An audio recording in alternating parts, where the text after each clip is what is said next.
Aleloia! Idiran'i Jehovah amin'ny foko rehetra aho, eo amin'ny fivorian'ny marina sy ny fiangonan-dehibe. Lehibe ny asan'i Jehovah, ka dinihan'izay rehetra mankasitraka azy. Madera sady malaza ny asany, ary ny fahamarinany maharitra mandrakizay. Mankalaza an'i Jehovah amin'ny fanananao sy amin'izay voalohambokatrao rehetra, ka dia ho feno tafotafo ny fitoeram-barinao, ary ihoatra ny ranom-boaloboka eo amin'ny vata famazanao.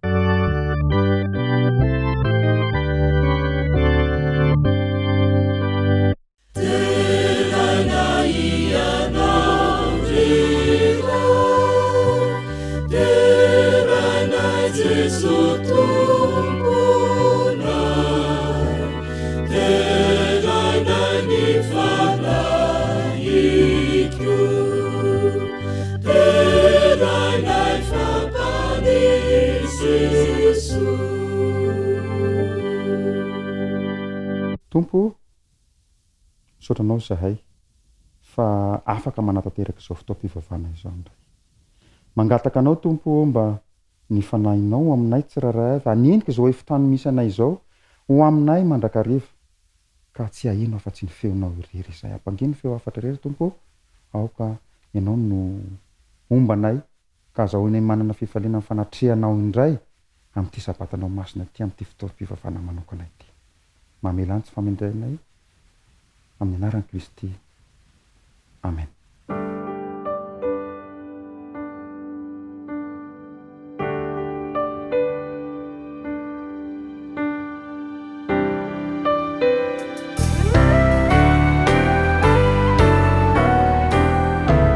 Masina fifaliana manokana ny manolotra ny arahaba antsika tsiraray avy, afaka miatrika izao oramasiny sabata izao.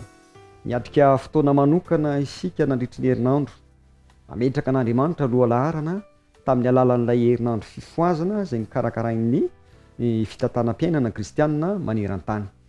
Ingany ka mba samy ho ampoko ny soa, ho ampoko ny fitahiana, ary samy feno fifaliana mandrakarivotsika ny amin'izany fiarahana mandeha amin'Andriamanitra izany.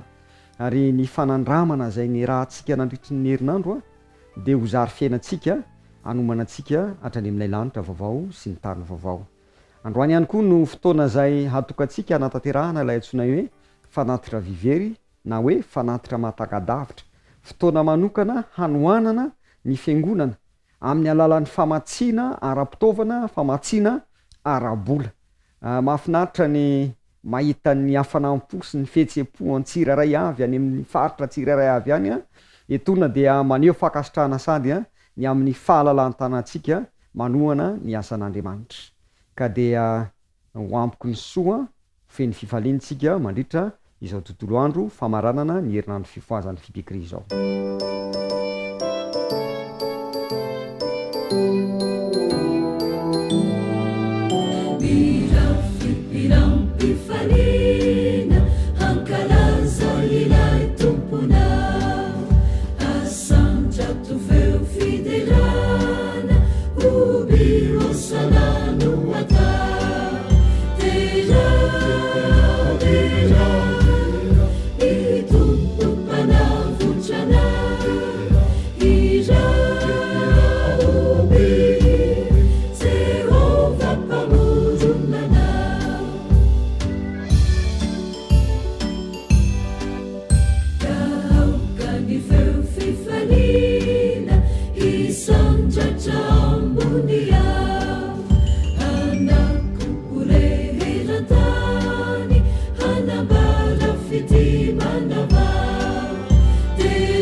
Manasanao anaraka ny vakiteny fototra izay voasoratra ao amin'ny mpanjaka voalohany toko fa 7 ny andininy fa 4 ka hatramin'ny fa 9.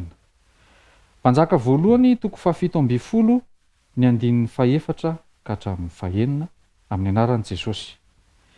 Koa ny renirano no isotronao, ary ny goaika efa nodidiko amelonanao any. Dia lasa izy ka nanao araka ny tenin'i Jehova, fa nandeha izy ka nitoetra teo anilan'ny renirano Kerita any atsinanan'ny Jordana. Ary ny goaika nitondra mofo sy hena ho azy isa-maraina, ary mofo sy hena isan-kariva, ary ny rano tamin'ny renirano no nisotroana. Amen.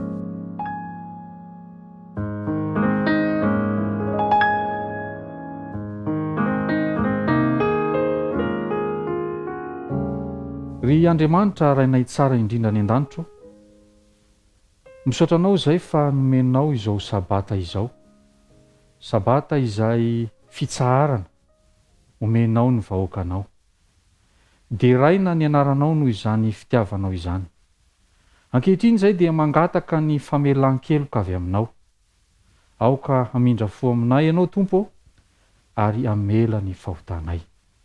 Ianao no hitahy ny fotoana rehetra izay mbola atao, hitahy ny mpandahateny izay hanome ny teny avy aminao ka tsy teny zava-tsy ny sitraponao.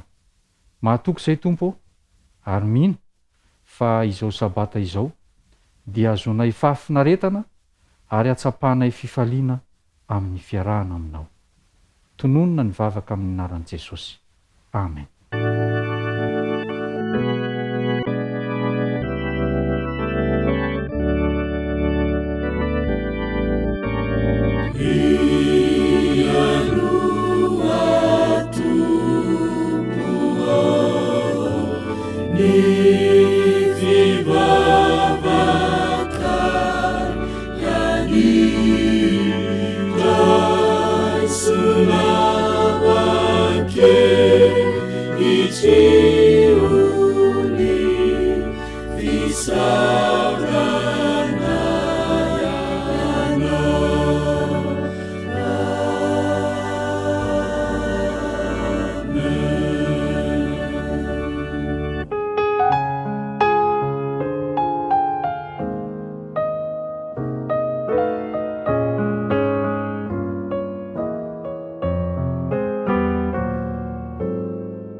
Tonga eo amin'ny fotoana manokana isika izay azahoantsika manantona bebekoan'Andriamanitra amin'ny alalan'ny fanoratena, hamerenana ny fahafolon-karena sy ny fanatitra.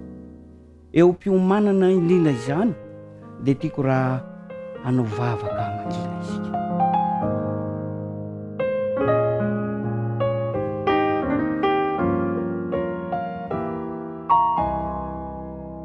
Tenin'Andriamanitra izay voasoratra ao amin'ny filazantsarany Matio ny toko fa 4 raisina eo amin'ny andininy fa 4 dia misy tenin'Andriamanitra toy izao izay hovakiana amin'ny anaran'i Jesosy. Ary hotoriana amin'izao tontolo izao ty filazantsara ny fanjakana ity ho vavolombelona amin'ny firenena rehetra dia ho tonga ny farany. Fanandraman'ireo mpitoro teny kely any Belivi, any Amerika Atsimo no angalantsika fisaintsainana ny anio. Tsy izay izany fa i Jael sy Josefa izay vao 8 taona monja monina ny Belivi. Izy ireo dia tena tia ny tanànany satria maro ny toeram-pitsangatsanganana azo tsidihana, maro ireo toeram-pivahinianana izay azo ny ankizy araraotina fatratra. Rehefa mianatra any an-tsekoly izy dia ny lehilahy no manao kanety ny kilalaony, ny vehivavy kosa dia mitsambikina amin'irony elastika irony ny tena mahavanana an zareo. Mianatra any an-tsekoly izy ireo ary tiany izy ireo fatratra ny milalao rehefa faka andrivotra. am'izany fotoana izany nefa de tsy adinony ihany ko ny mitireo taranja tahaky ny anglisy ny espagniola ny tantara ary ny mampianatra azy ao amin'ny sekoly adventiste de nisany taranja ianarany sy tena tiany ny mianatra ny soratra masina indraindray ny mpampianatra an'izy ireo de manana tombontsoa manokana ny fananana azy amy rahalahy reto satria tiany de tiany araka maminy ny taranja fianarana ara-baiboly sy makamamy ny tantara ao anatiny ka rehefa tonga ny fotoana zay idirana ao am'le fampivavahana kely atao isan-kilasy de manana tombontsoa izy manana ny jael mitory teny ary joseph kosa de mpanampy tena ilainy amin'ny alalany hira tombontsoa manokana no ananany sekoly an'izy mirahalahy reto ary tena mahatsapa fifaliana izy mizarany zany vaovao mahafaly zany na de valo taona monja azy betsaka ny tanora sy reo zatovy to azy any a belize any amerika afovoany zay manana fanirina tokoa ahalalan' jesosy tsara ho fantatsika ary avery ny sijirony vavolombelona fa ny sekoly adventiste de saha anakiray itoriana ny filazantsara ary azonao atao mivantana ankehitriny ny manohana izany asa izany any falatatananao sy ny fanehoana ny fahatokiana amerenanao ny fahafolokarena sy ny fanatitra androany anana tombontsoa manokana ianao ho mpiara-miasa amin'andriamanitra ary tsy adinotsika lay zavatra efa niomanana hatrizay de lay fanatitra mahataka-davitra ieverana manokakana ny asan'andriamanitra am'izay ny faneketsika taminy andeha hivavaka izika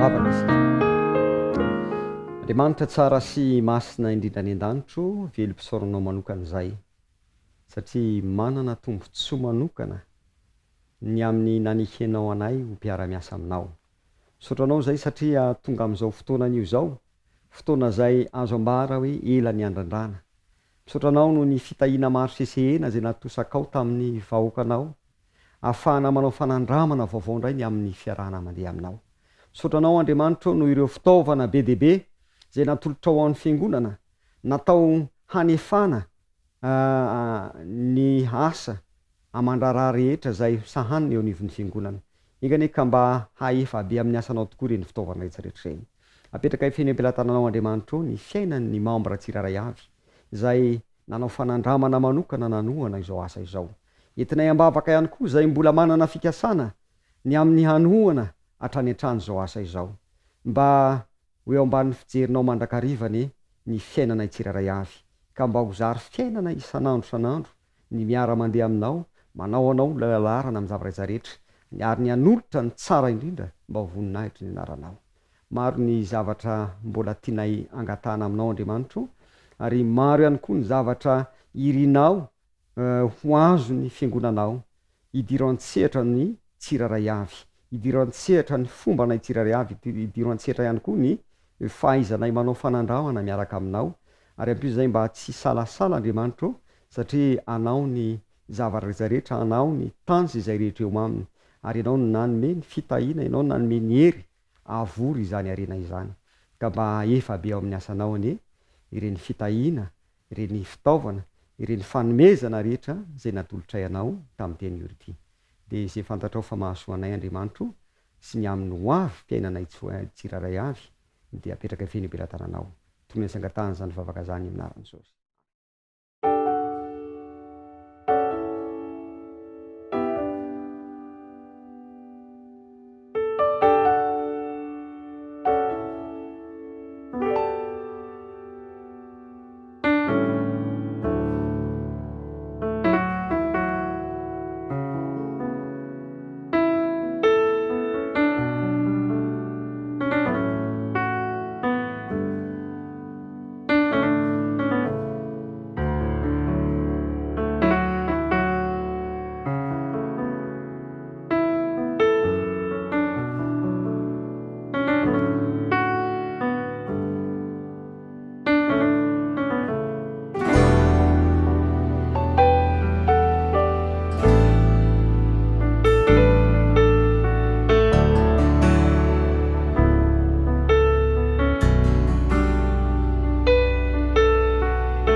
miaraba ny ankizy rehetra amin'ity sabata maraina ity.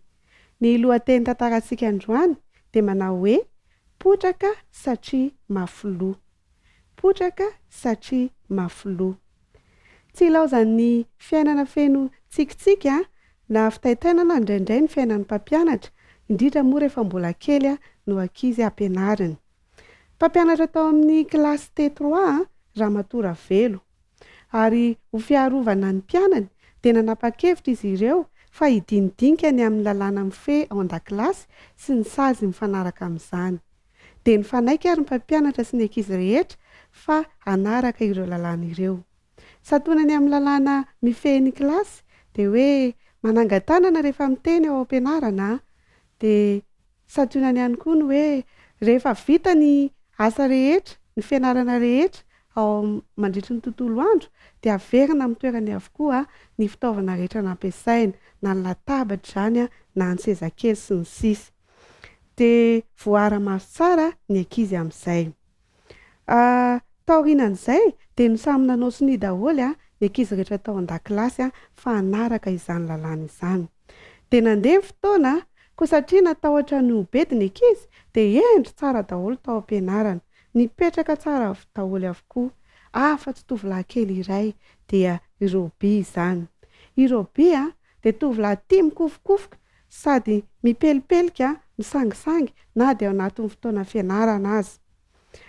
Tsy mba tia lalàna izy io satria izao nampalahelo izy fa nisaraka ny ray aman-dreniny ka tsy ampy fifehezana sy fitiavana izy, ka rehefa bedin'ny reniny izy dia lasa izy mandeha any amin'ny rainy.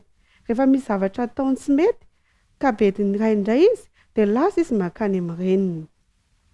Indray andro ary raha mbola nanoratra teny amin'ny solaitra be Ramatora Velo, nitodika tamin'ny mpianatra dia taitra tapoka Ramatora Velo na eno seza nidoboka, dia nidoboka ihany koa ny fony, ary nitodika izy ka nahita ny Roby nienjera sady nitomany dia naheno feo an'ankizy vavy kely iray nikikika. Dia hoy Ravelo hoe Madame Ravelo, fa misy inona? Dia hoy Saoly kely, nitakatakariny Roby ny voloko dia efa nahiliko ny tanany dia mbola nisikisikiriny ihany ny voloko dia nitongilana ny sezany dia nienjery izy. Nikimokimo ny omeny ankizy raha nahita ny Roby na dia nampalahelo azy izy satria izao manakotaba ao am-pianarana foana izy ary tsy mety tratra ny mpampianatra mihitsy, kanefa tao anatin'ny lalàna dia hoe tsy mahazo mitady-bolana dia tsisy nahazo niteniteny ny ankizy. Ka noho izany koa satria tsy nanara-dalàna Roby dia nibataina ny latabatra sy ny sezany dia napetraka teneny mpampianatra kaikin'ny mpampianatra dia mitodika any amin'ny ankizy rehetra dia teo izy mipetraka mandra-parivany andro sady naraha maso ny raha matora velo mpampianatra. Dia toy izany koa tsika rakizy eo amin'ny fiainana dia misy lalàna any amin'ny toerana rehetra izay alentsika, na any am-pianarana io na any am-piangonana io eny fa na dia eny an-dalambe azy dia misy lalàna mifehy ny olona rehetra. Natao ireny lalàna ireny mba ho fiarovana ny tsirairay avy ary ihany koa akatoavina satria mahasoa.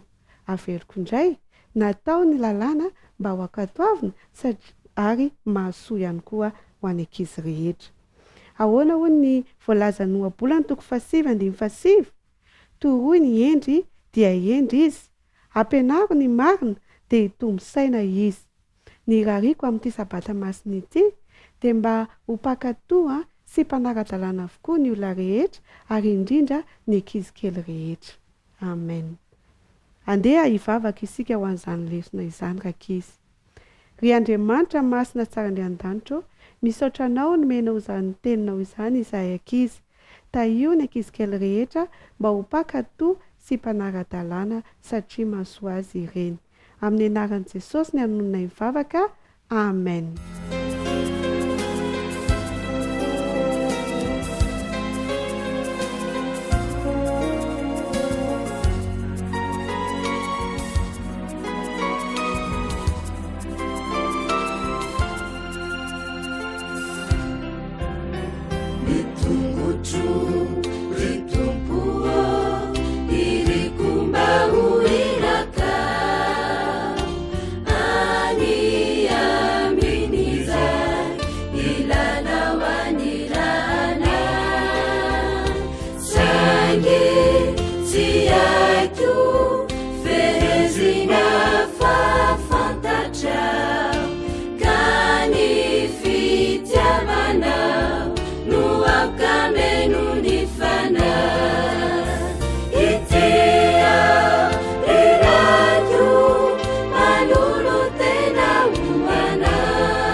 Nisayuku ni vavaku atramini sufikyu satrana niasi sinana lavitanao sului abausi anuanau itukikyu yanau Au kau mpanjaka itia rirajo manolo tena homana kanefa tsy ajo izay anao misitraka ny foko raisona irakitraminy fona intia tanao miasana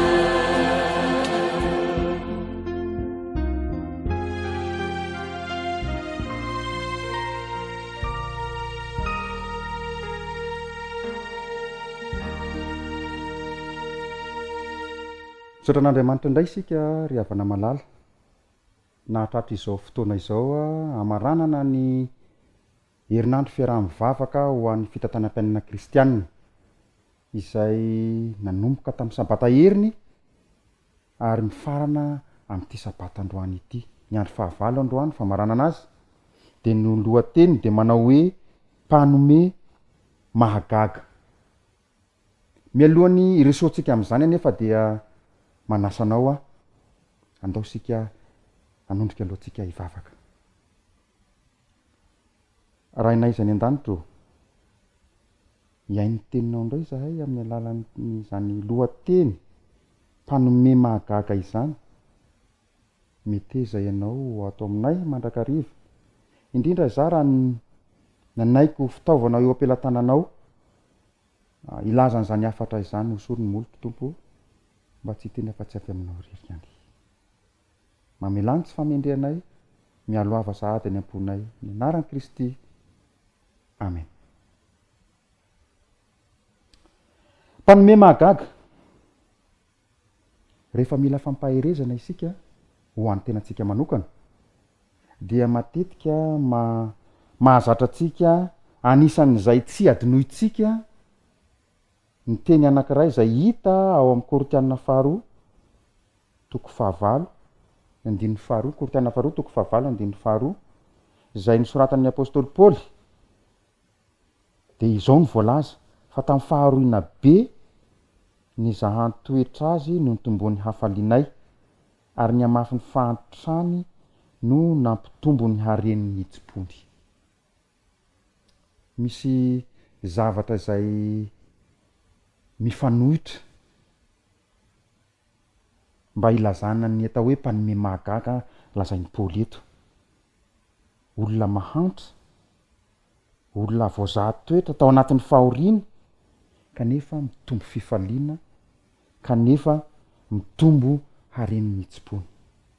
Ary ireo no antsoina hoe mpanome mahagaga.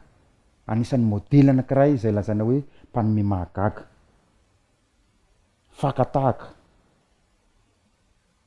Dia rehefa anontaniana nefa ao amin'ny Korinthiana faharoa ihany toko fahavalo ny andininy voalohany efa nahoana moa mahatonga an'zareo ho mpanome mahagaga.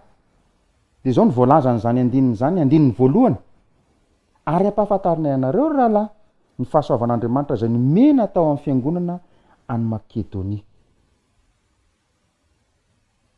Ay zany le mahamahagaga azy dia fanomezam-pahasoavana avy amin'Andriamanitra. Fahasoavana avy amin'Andriamanitra izany. Rehefa mandinika ny asa soratra Paoly isika dia miverina matetika ao amin'ny asa soratra ny ao amin'ny Korinthiana faharoa io ny toko fahavalo, ny toko fahasivy tsy latsaky ny enina ny filazana izany fahasoavan'Andriamanitra avy amin'reto ho an'ireto makedonianina ireto. Inona nefa ny fanalahidiny ao anatin'izay? Tsotra, nrotsaka ny fahasoavan'Andriamanitra rehefa manolo tena ho an'Andriamanitra ny mpino tany Makedonia. Fanolora tena ho an'Andriamanitra manontolo zany no fanalahidiny fanomezana mahagaga. Mahagaga amin'ny teny frantsay izy io dia lazaintsika amin'ny teny hoe extraordinaire. Extra mihoatra ny ordinaire ny mahazatra. raha te andeha mihoatra noho ny mahazatra antsika zany isika de mila manolo tena ho an'Andriamanitra. Raha te aneho fahagagana amintsika Andriamanitra de mila manolo tena ho an'Andriamanitra isika. Andeha haka lesona amin'ny tantarany goaika anankiray isika izay tonga fantsona mpitondra fiainana. Tonga de azontsika saran-tsaina angamba rehefa nandre nivaky teny fototra isika ny hoe ny mpaminany Elia izany resahana izany. Ny mpaminany Elia dia nentina tany amin'ny renirano Kerita, toerana mitokana mba hiafiny izy. Nisy rano tamin'izany, nisy zava-maniry fihinana rehetra, kanefa noho ny haintany, satria nisy haintany tamin'izany fotoana izany, dia maina ny zavatra rehetra, na ireo zava-pihinana tamin'izany de maina satria tsisy ando, tsisy orana, ary nanjary sarotra ny fahitana sakafo. Andriamanitra nefa no nitondra azy, azo antoka fa Andriamanitra no nanomana zavatra ho an'ny mpaminany Elia. Ary rehefa nanolotra ny fiainany, nanaiky ny sitrapon'Andriamanitra, nitarihany azy tany amin'ny renirano, tany Kerita, Elia dia teo no niseho lay fahagagana, lay mihoatra n'lay mahazatra zay mahazatra atsika. De zao ny voalazan'ny mpanjaka voalohany 7:7. Ko ny renirano nisy tronao ary ny goaika efa nodidiko hamelona anao. Ny goaika no efa nodidiko hamelona anao. Very hevitra ihany Elia rehefa naheno an'izany satria fantany tsara zany atao hoe goaika. Ny goaika mantsy mihinana ny zavatra rehetra, mihinana ny fatim-biby rehetra, ary rehefa nandinika an'izany azy Elia de tonga saina mihitsy hoe ho faty ve aho de hohanin'ny goaika. Ny goaika ny fatim-biby any amin'ny renirano, rehefa ritra ny rano de ny goaika no tokony hihinana azy. Nilaza nefa Andriamanitra rehefa avoizina ny tantara fa io goaika io tsy tonga nahihinana azy akory, fa tonga hamelona ny Elia. Ary izay lay fahagagana izay hitantsika tamin'ny alalan'ny goaika. Rehefa mijery isika ny eo amin'ny Levitikosy 1:7 sy hatramin'ny 5:5, ny goaika dia anisan'ireo vorona mpihaza lian-kanina, miaraka amin'ny papango, miaraka amin'ny voromahery, miaraka amin'ny volotora. Fa ny mampiavaka ny goaika kosa, ireo rehetra ireo mitondra hanina amin'ny tongony, fa ny goaika mitondra hanina amin'ny vavany. Inona ary ny fahagagana niseho? Inona ny zavatra mihoatra ny mahazatra izay tsy mahazatra atsika kanefa nasehon'Andriamanitra tamin'ny alalan'ny goaika? Ny goaika ihany koa dia namaly ny antson'Andriamanitra ny amin'izay fahagagana tian'Andriamanitra aseho amin'ny alalan'ny Elisa. Azo antoka fa fantatr' Elisa ny zava-niseho rehefa mandefa goaika i Noa, satria fantatr' Elisa zany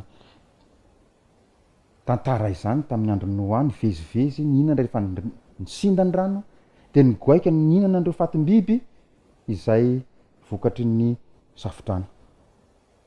Ary zay no anisan'ny nahalasa saina azy.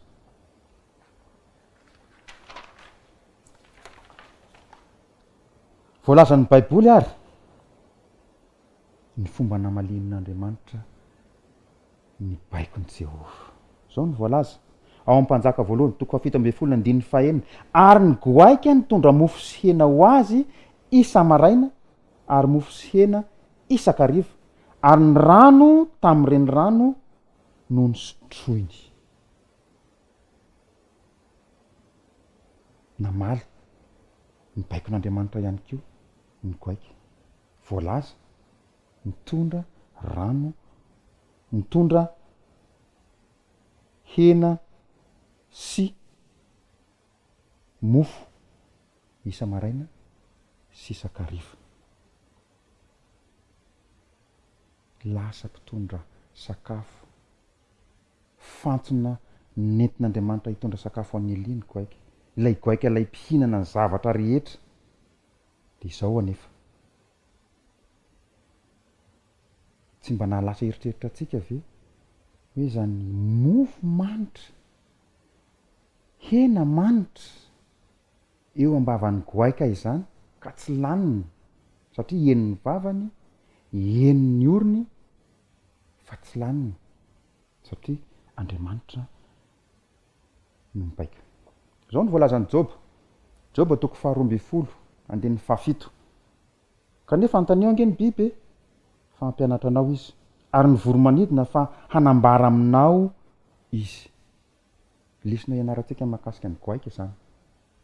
Inona tian'Andriamanitra aseho amin'ny alalan'izany fampianarana tamin'ny goaika izany? Raha ho antaniana zany ny goaika de ilazany amin'ny Eli izy ny amin'ny fahagagana zay nampitondrainy Eliaza. Ary izay lesona ny amin'ny goaika izay no ndeha hanatsoahantsika lesona vaovao indray. Zay tantaran'ny goaika izay. Ny goaika de nandran'Andriamanitra hamelona ny Eli. Isika ihany koa de manana asa ny antsoan'Andriamanitra atsika, ny iran'Andriamanitra ny vahoakany tahaka nandrana ny goaikany. Malaki toko 7:7 zay efa zalantsika tsy anjery loatra zany. Entinareo ny fahafolon-kalena rehetra ao an-trano firaketako. Mba hasikanina ao an-tranoko. Natsoina hitondra hanina ao amin'ny trano firaketana, ao amin'ny tranon'Andriamanitra sika. Tsy mofo sy hena, fa inona izy teo? Ny fahafolon-karena.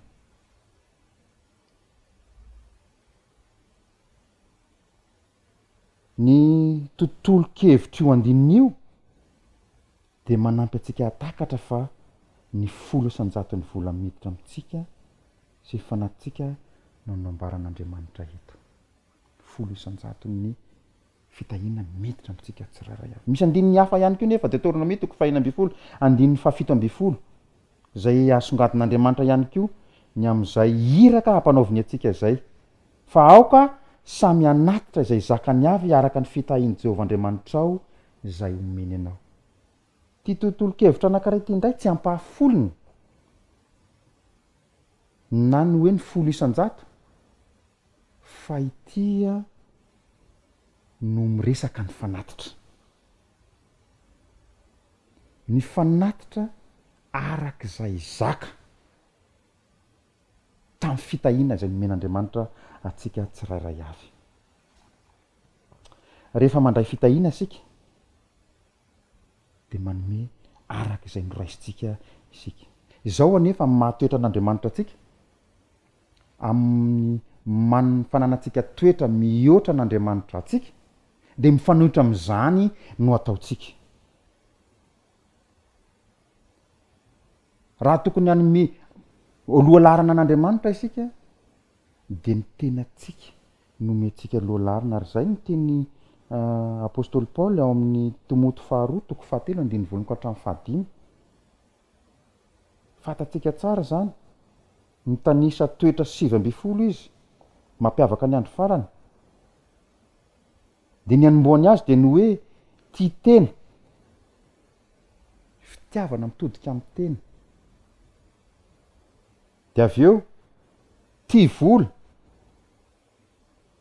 lay fisehoan'ilay fitiavan-tena voalohany, dia mahaliana ny fanadiadiana zay nataon'ity mpanoratra anankiray William Barclay, tsy kisendrasendra ozy izy, ny hoe fiainana mifantoka amin'ny tena ny toetra tanisana voalohany amin'ireo toetra ireo, satria ny fitiavan-tena no fahotana fototra ny aingan'ny hafa rehetra.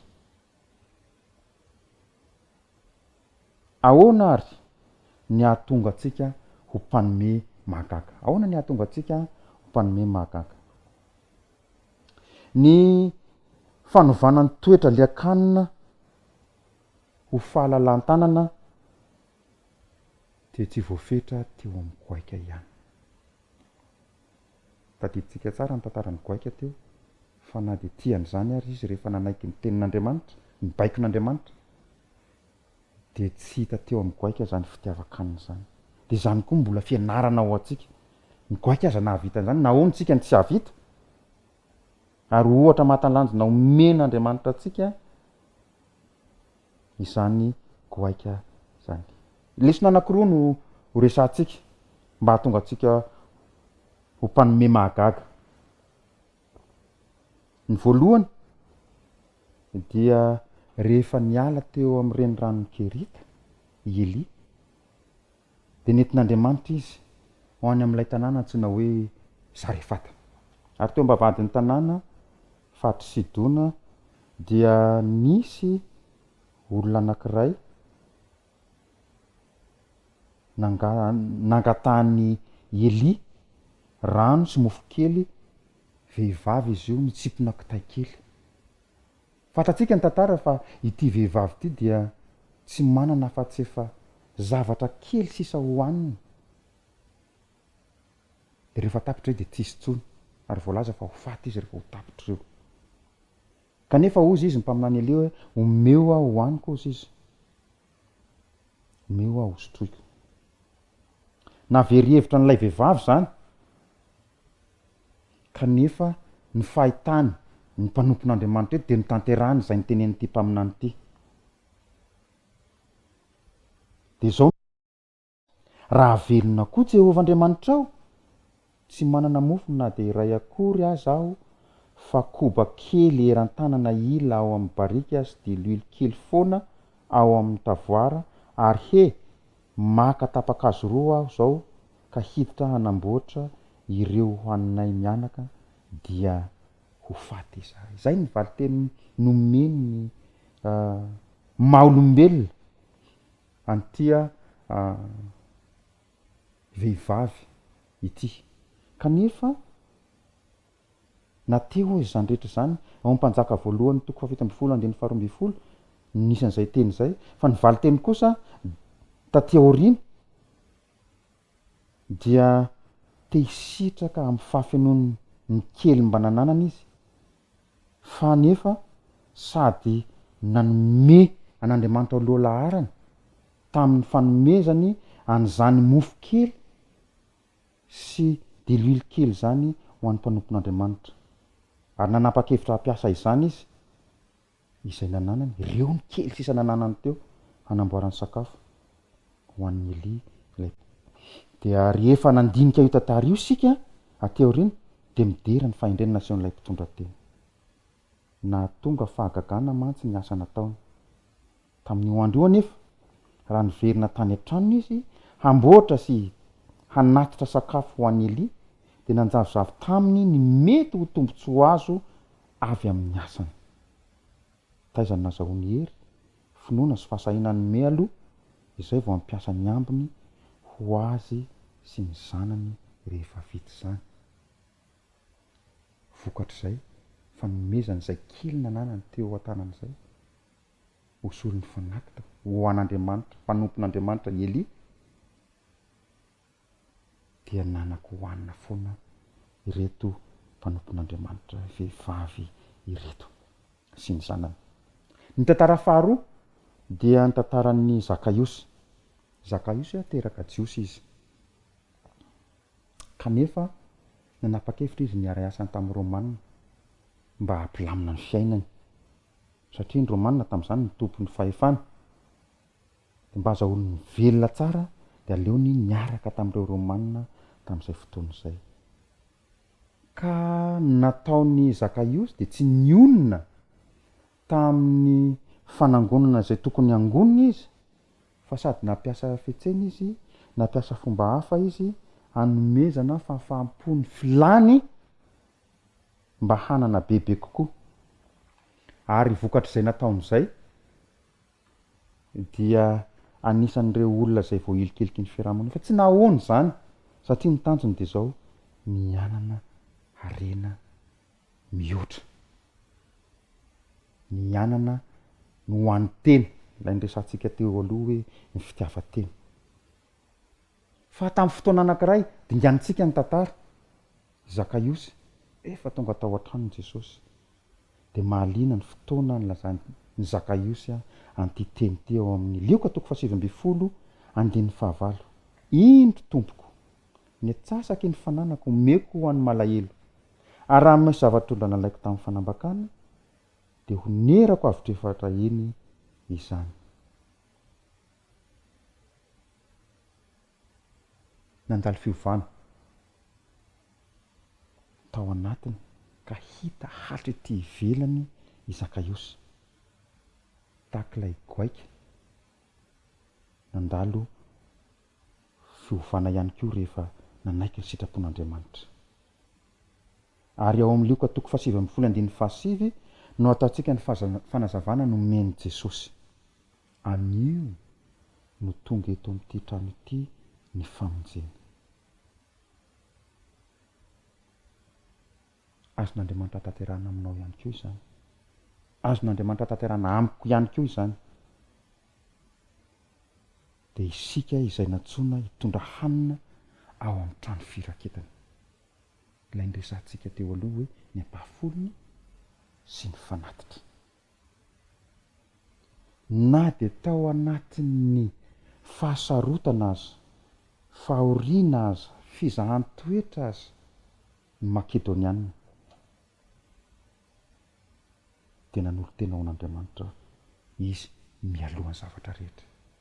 Fa rehefa avy nanolo tena ao an'Andriamanitra izy ireo de niasa taminy, naneho fahagagana ho taminy ary nampiseho fahagagana ho azy ireo Andriamanitra. Ny vaovao mahafaly de izao manome antsika hery ny fanahin'Andriamanitra ary manova ny ao anatsika izay hita taratra hatrety ivelany. Mahafinaritra zany fitirin'Andriamanitra tsehatra zany rehefa manova izy tsy ny ao anatiny ihany na ny ety ivelany ihany fa hatramin'ny ao anatiny ka hatramin'ny ety ivelany. Amin'ny fanavaozana ny saintsika de azon'Andriamanitra atao ny manova antsika tsirairay avy ho mpanome mahagaga na inona fironana maha-olombelona ary na inona toetry ny fiarahamonina misy atsika. Ny fanalahidiny ry hava-malala atao anatin'izay tantara rehetrarehetra izay dia ny fanolorantsika tena ho an'Andriamanitra irery ihany. Fa afaka manao fahagagana, afaka maneho fahagagana ho amin'ny tsirairay avy Andriamanitra rehefa manolo tena n'Andriamanitra. De tarigetran'ity fitantanam-piainana kristianina ity ny hoe mametraka n'Andriamanitra ao aloha laharana. Zay ny fototra lehibe. Ary rehefa ataontsika aloha laharana izy araky ny lohateny androany de afaka manao zava-mahagaga amintsika tsirairay avy.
vavakasika tompo andriamanitray mankasitraka tanteraka anao izahay satria mahatsiaro fa mbola fitahiana avy aminao nazahoanay nanatanteraka ka indro tonga amin'ny faran'izao programa tanteranay izao midera sy ny laza ho anao irery ihany ny fahasoavanao kosa ny fandriamanitra ataovy aminay tsirairay avy mba ho lehilahy sy vehivavy vonona ny anaovanao fahagagana satria manolo tena ho anao any izay tsirairay avy reto tompo raha nisy tsy nifanaraka tamin'ny sitraponao tamin'ny lasa rehetra ka tsy nahafahanao ny asa taminay aza tehirizinao amin'ny boky ny fitadidianao izany vaoka tompo malalo ho fafanao soloanao ny fananao masina ty anatinay ka azahoanay manana an'izany fifaliana amin'ny fanolorana voalohan'ny toerana rehetra ho anao ka azahoanao miasa ho anay tsirairay avy azahoanao manio fahagagana aminay tsirairay avy andriamanitro isaraka nefa izahay isaraka vetivety izahay mangataka anao mba tanteranao aminay ny tsoditranonao fa nataonao tamin'ny zanak'Israely fahizay manao hoe hitahy anao ny Jehovah ka hiaro anao hampamirapiratra ny tavany aminao ny Jehovah ka hamindrafo aminao ary hanandratra ny tavany aminao ny Jehovah ka hanomenao ny fiadanana ampombay anay andriamanitra ny fiadananao tononona zany vavaka izany amin'ny anaran'i Kristy Jesosy irery ihany amen